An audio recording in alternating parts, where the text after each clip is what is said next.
Lipton Tea and Lipton Soups present Inner Sanctum Mysteries.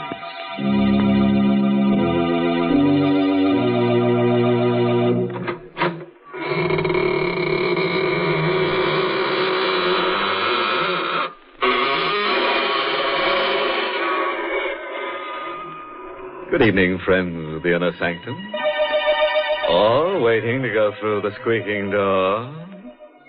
What a long line. But everybody's here tonight. The line reaches right to the edge of the grave. Been waiting long. What? 7 days and 7 nights? Dear, you should have knocked. I can always slip the latch string out and you could hang around properly. Why, Mr. Host, people don't need a latch string to do that. Didn't you know that all our listeners hang on your every word? Oh, yes, Mary. There's no better place than Inner Sanctum for people to get the news. Or the news. As a matter of fact, we have some good news for our listeners right now. Folks, there's a new delight waiting for you when you try Lipton tea. Many of you may have been drinking tea for years, but until you taste Lipton, you just don't know the full pleasure of tea at its delicious best. Lipton, you see, has brisk flavor.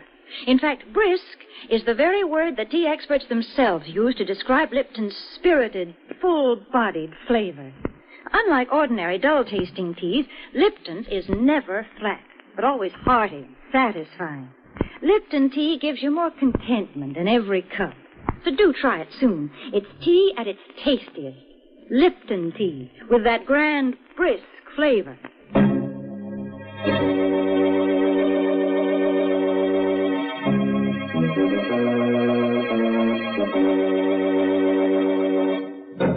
And now for tonight's story.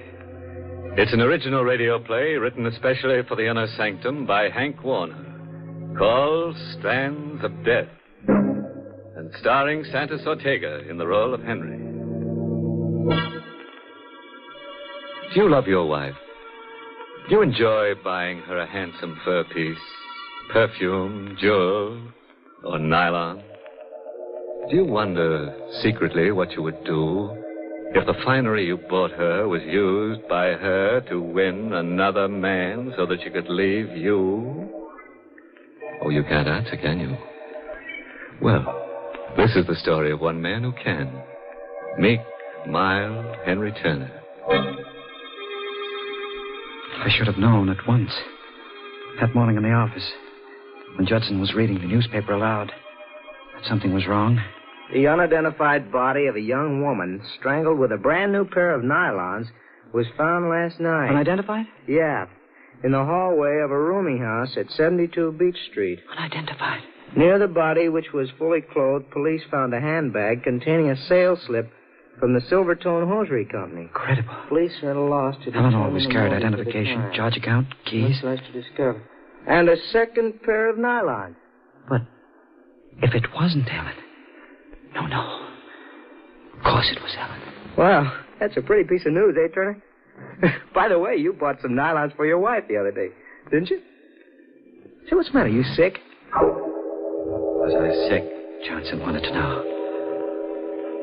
Wonder what his face would have looked like. But I told him right there that the police were wrong. That the body could be identified. And it was Helen, my wife.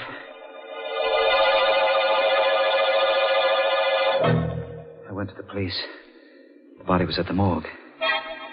This way, sir. Here it is. Steady. No. It's not Mrs. Turner. It's not Helen. I know how you feel. The shock of relief. But it wasn't relief. I walked from the morgue to our apartment. My brain was pounding with a question I hated to face. If it isn't your wife, who is it? If you didn't kill your wife, who did you kill? I didn't know.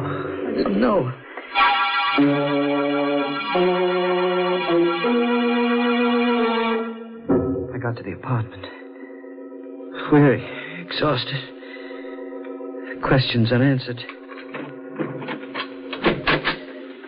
My foot kicked a telegram that had been slipped under the door. I tore it open. It was from my wife. From Helen. The telegram was like a hand tearing the black curtain from my mind's eye. Could at last recall what had happened. What I had done. Why I had killed a strange woman. Thinking it was Helen. It swirled across my brain like a crazy picture. The night I came home after a hard day. Hello, baby. Hello. Gosh, I'm tired. Anything special for dinner? I could stand a good meal right now. What do you expect me to do? Slave over a hot stove for you? Helen, please. I'm sorry. I'll enjoy whatever you've got. Maybe you will. But I'm sick of potato salad and cold cuts. Oh, well. That's all you ever say, oh, well. Look, darling, I'm tired. Let's not argue.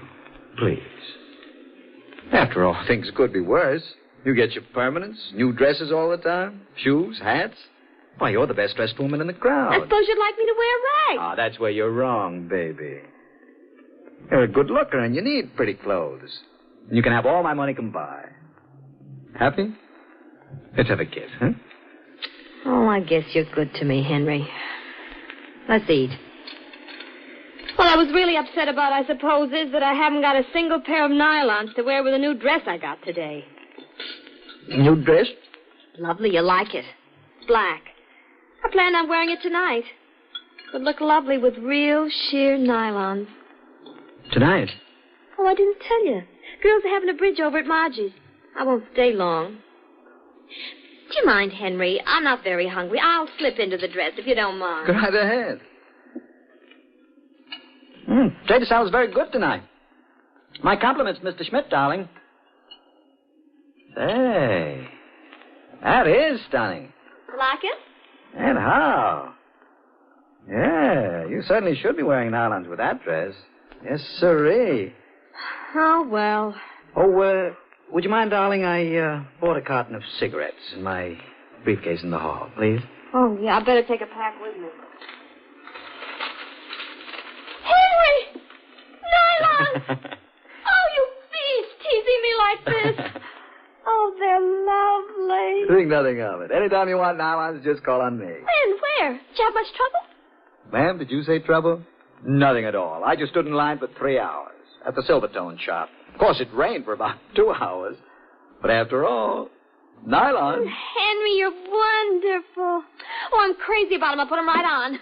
Oh, Marge and the girls will eat their hearts out. If you'll permit my saying so, ma'am. You sure have a pretty pair of legs. Don't be late, will you? Darling, I'll be back as soon as I can. Bye.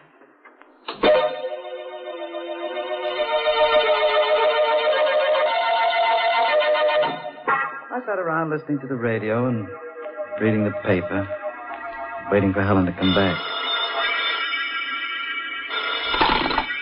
Hello? Oh, Henry? Helen there? Oh, hello, Marge. Didn't she... Oh, she went out about 2 hours ago. Why? Oh, well, just thought I'd tell her Silvertone's got some nylons. I'll tell her. How's your bridge party? Bridge party? Well, that's tomorrow night. Be sure and remind her, please. I will, Marge. All right. Good night. Bridge party. Tomorrow night. Marge's. I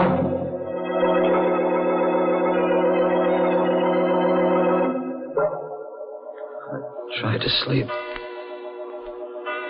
I couldn't. I rolled around from side to side, thinking, wondering. It was no use. I got out of bed. I paced the floor. I didn't dare call Dottie's. Oh. Hello, darling. Helen, where are you? Lake Placid. Surprise. Billy chartered a plane, just like that. Took Dottie and her husband and me. When do you expect to get home? Oh, in a couple of days. Billy wants to take in some skiing.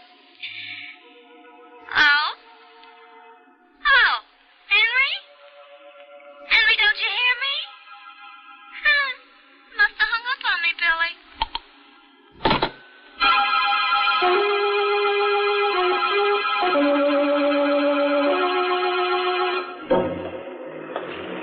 managed to get dressed and shaved. I don't recall. I don't know how long I walked the streets. My briefcase was in my hand. Must have plodded from one account to another because my sales book shows that I took orders for some of my firm's new carpeting that day.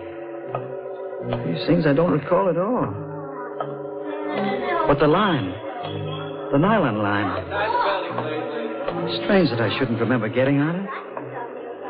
All I know is that suddenly I found myself part of it.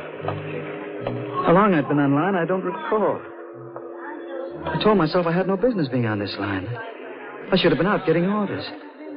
But I felt chained to the line, waiting for the store to open. Finally, the line started moving. I asked for the same size and shade I bought for Helen. Then I saw her, leaving the store. I walked after her. Helen! Yes. Oh, I thought you were... Helen? Yes. I hope you'll excuse me. Did you get some nylon? Yes. Sometimes I wonder whether it's worth the trouble just for one pair. So exhausting. I could stand a cocktail. Why are you looking at me like that? Where shall we have it, Helen? There you go again, Helen. You sure have Helen on your mind. Call me Louise.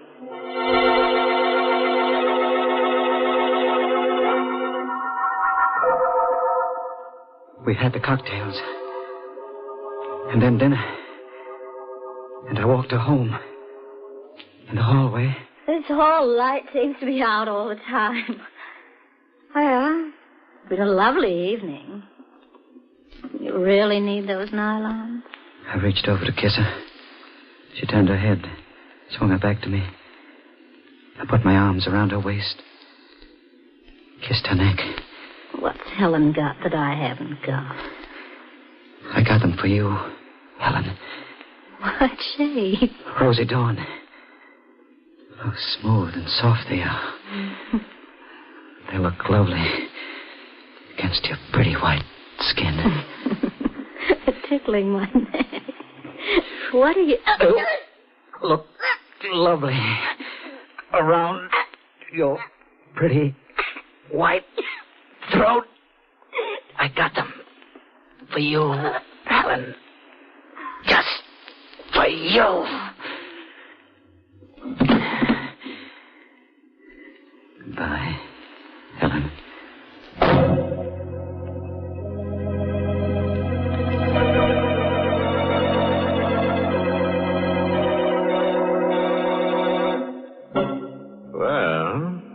That's what happens in a dark hallway when a girl embarks on, shall we say, sheer folly. Oh, Mr. Host, to think there probably were people who would have helped Louise just inside that doorway. But they couldn't hear her, Mary. Nylon stockings aren't like chains. They don't rattle when they're wrapped round someone's throat. Well, at that hour of the night, folks aren't expecting murders on their doorsteps. The family was probably out in the kitchen having a last-minute snack before bedtime. Perhaps the radio was on, and they were all listening to the latest news headlines. Meanwhile, Mother would be fixing up a plate of sandwiches and brewing up a pot of Lipton tea. For Lipton tea would surely be part of the picture. Served with a late evening snack, it gives a happy ending to the day. And because it's so relaxing and enjoyable, a piping hot cup of Lipton's adds extra delight to any meal.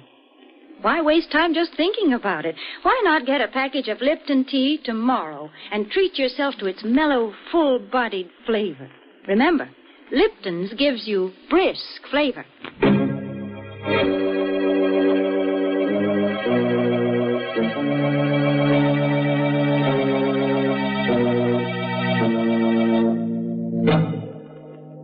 Wonder whether Henry's realized his sheer recklessness. Pretty thin, isn't it? Poor fellow has just strangled Louise. A nylon collie baby, if ever there was one. Under the impression he was killing his wife, Helen. Let's see what else he has to say about the telegram he just got from his dear, dear wife. The telegram I held in my shaking hands convinced me of the horrible truth. It wasn't Helen I had murdered. The telegram was dated the very night on which I had strangled the unidentified woman. Please don't be too angry with me. It is for the best.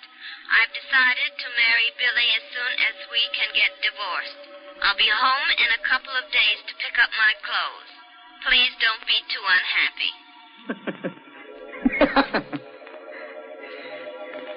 Please don't be too unhappy. I wasn't. I was beyond that. I would never be unhappy again. Or happy. I felt only one desire. Kill Helen.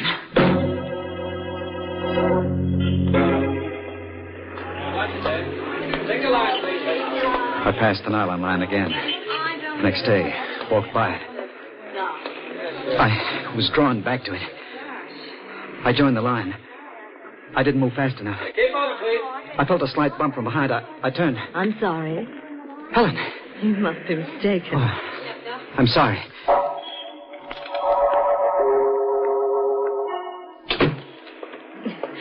We got in just in time. They're closing. Sold out. Wish my husband would stand in line. Oh, dear, it's starting to rain. Can I drop you off? My car's around the corner.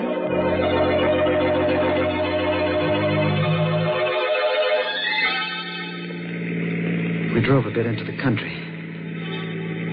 She was nice. Just bored. We pulled into a side road. He's out of town so much. My arm was around her shoulder. She snuggled against me. The same heady perfume. Helen's perfume. My free hand reached for the bag with the nylons. Thanks, dear. They hung around her like a necklace. I pulled both ends and twisted.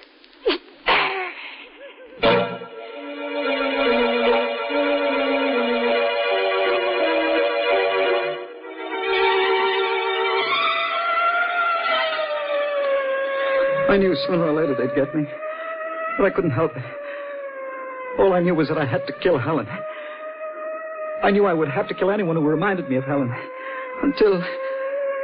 Until Helen herself was home. Yes, Commissioner, we've got all the men out.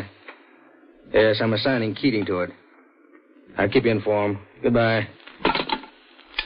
Keating. Yes, Inspector? Come in, please. Commissioner, on you again? We've got to do something and do it fast. City's going crazy. It's only an idea, but it may work. You know the details. Both women wore the same size stockings, same shade. Both used the same perfume, same size clothes. Both pretty, same color hair. Eyes, yours. Want me to dye my hair? Right. Now, those nylons, both pairs and the extra pairs found on the women came from the Silvertone shop on Madison Avenue. What about a fur coat? Take your pick of the two with the property clerk. He may lay low for a while, with a panic on. Yeah, we'll have to take our chances on that. But if this is the work of a madman, and it looks like it, he'll try it again. Now, drop everything. We'll arrange to have you hang around the counter. The shade is Rosy Dawn, size 9.5, 51 gauge. Well, there'd be more than one man asking for that. It's the vogue right now, you know. Yeah, we'll have to take our chances.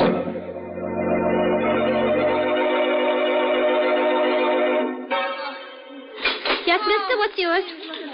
Make up your mind, mister. There's lots of people waiting. Oh, I beg your pardon. I was just looking over there. I thought I recognized someone. Size and shade, please.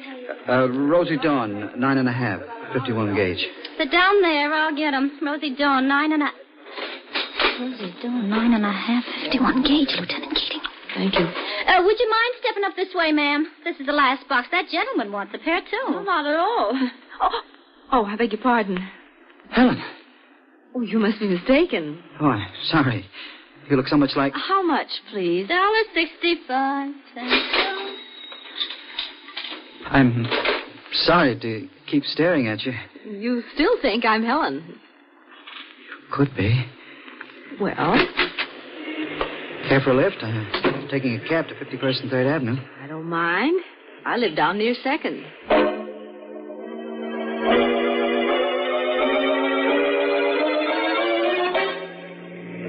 Stop, driver. I thought you said... Never mind. What are you looking at? That cab in front of the house. Woman getting out. My wife, Helen. Must be coming for her clothes. With those bags. Hey, what, cabby? Keep the change. I'll just sit here until she goes in. So, hubby wanted to play while wifey was away. What's that? Oh, I'm sorry. I need these nylons now for my wife. Oh, driver, take the lady down to 2nd Avenue. Then come back to me in about 15 minutes. What's your address, lady? I'll be getting out here, too, as soon as he goes into the building.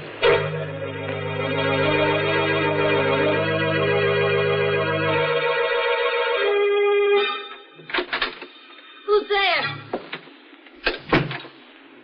Anybody there? That you, Henry? Yes, darling. It's me. You scared me. I scared you? Mild, meek, adoring Henry? Your husband? Scared you? Don't talk like that, Henry. I explained everything in my wire. You got it, didn't you? Your wire? Yes, my darling. Made everything clear. Very clear. The cold and the wind and the rain. Standing in line for hours and hours. For nylons. My darling. Don't come near me. Stay away from me. Don't be alarmed, darling. I brought you some nylons. Look. Pretty? I really don't need them. I got plenty.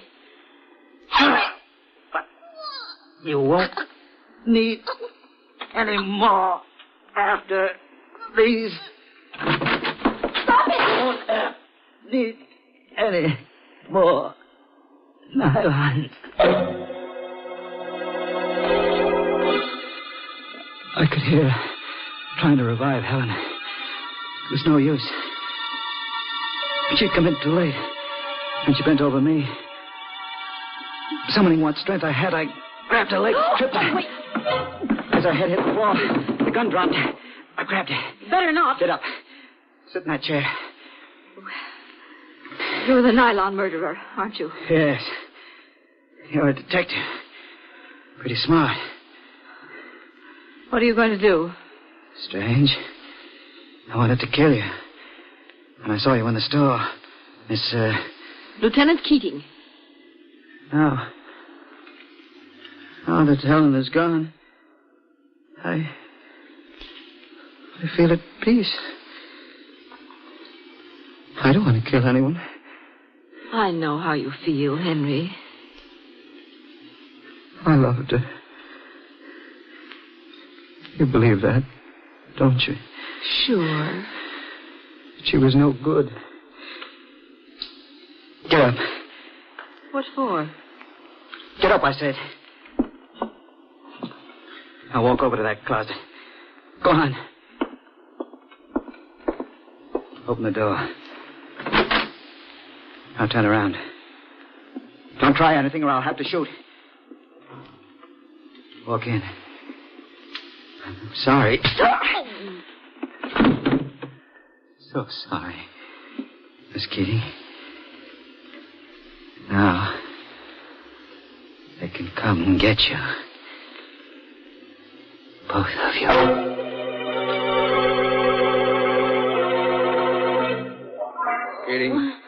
Keating, you all right?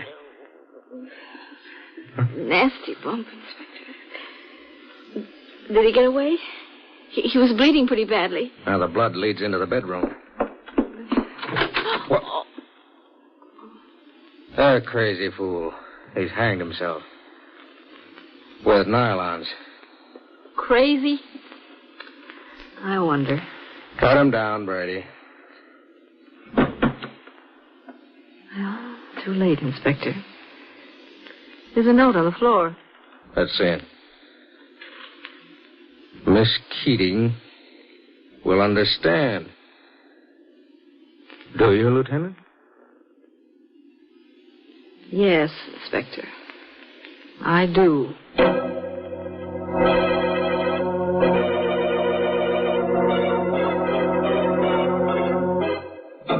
Now, wasn't that a wasteful cop? Imagine cutting poor Henry down. Ruined a perfectly good pair of nylon. You should have untied the knot. Well, one way or another, it goes to prove that when you've got a case of nylons, you've got your hands full. As for poor Henry, one way or another, he faces a long stretch. Well, there's one good thing about it, Mr. Host.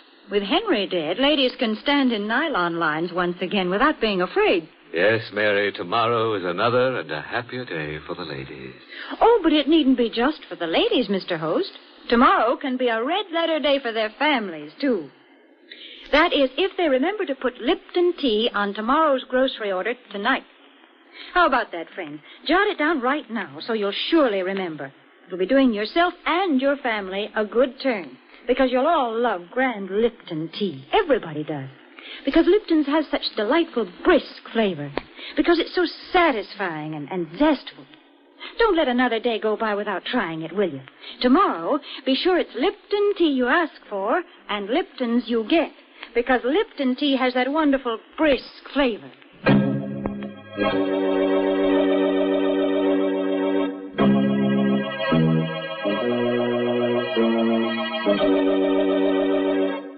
And now, friends, before I bid you a fond farewell, I must tell you about the wife of a friend of mine who smokes nylon cigarettes.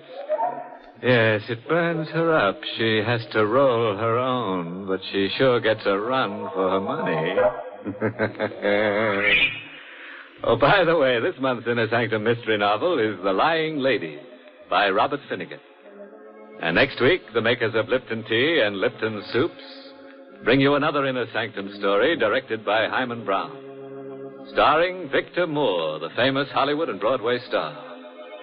It's called Murders in the Morgue, a scalp-raising, toe-tingling story about a little man and a big knife and girl. Lots of girls. But most of them will be no good to anybody because they end up dead. Until next week, then, and our special star, Victor Moore, good night. Pleasant dreams.